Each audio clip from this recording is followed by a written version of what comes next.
check out the live picture on your screen right now from New York City. That haze just blanketing the city. Smoke from Canadian wildfires is leading to another day of dangerous air quality. Now you can see images of the skies turning orange. More than 100 million Americans are on alert right now. Flights are delayed or canceled. Sporting events are postponed. And ABC's Rena Roy has the latest on this one. The iconic New York City skyline going from normal to smoky, then almost apocalyptic looking in just 2 hours Wednesday. This is what my view of Manhattan looks like from Jersey City on a normal, beautiful, sunny day compared to today. The time-lapse captured on EarthCam showing skyscrapers and bridges disappearing into the thick orange haze. It smelled like a tire was like a burning tire. On the air quality index scaled from 1 to 500, where above 150 is considered unhealthy, the mayor said at one point New York City hit 484, or hazardous.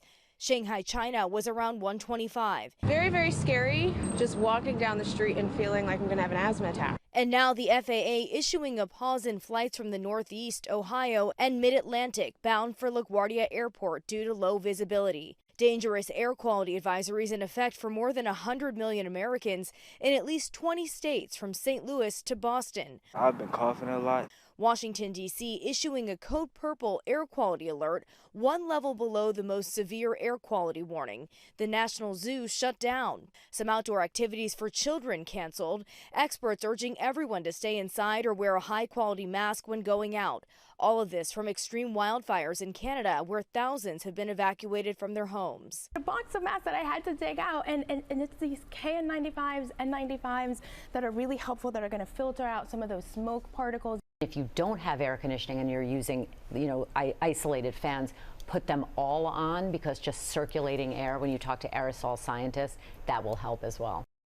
Experts say breathing in this kind of smoke for a day is like continuously smoking half a pack of cigarettes or more. So again, staying indoors is best.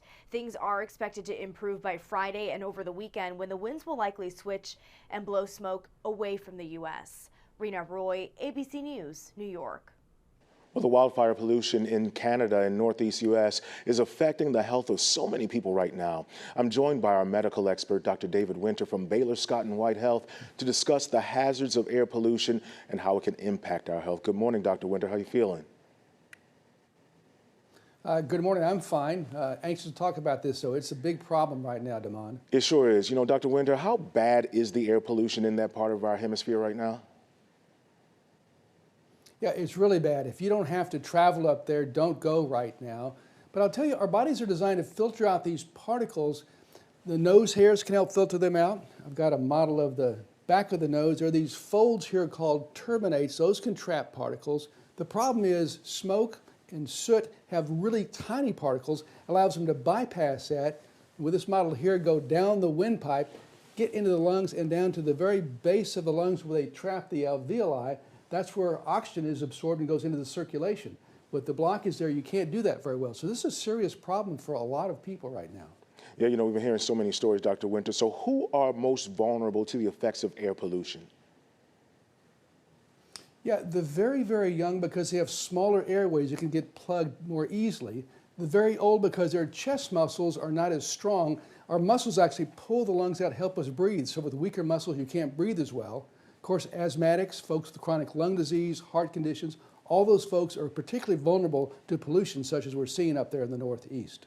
You know, Dr. Winter, I have some friends over on the East Coast, and we were talking about the air pollution right now. Many of them are debating if they go outside whether to wear masks. I talked to some friends in D.C., even New York, and even down in Raleigh, North Carolina. So what about masks? Can they help filter out smoke particles?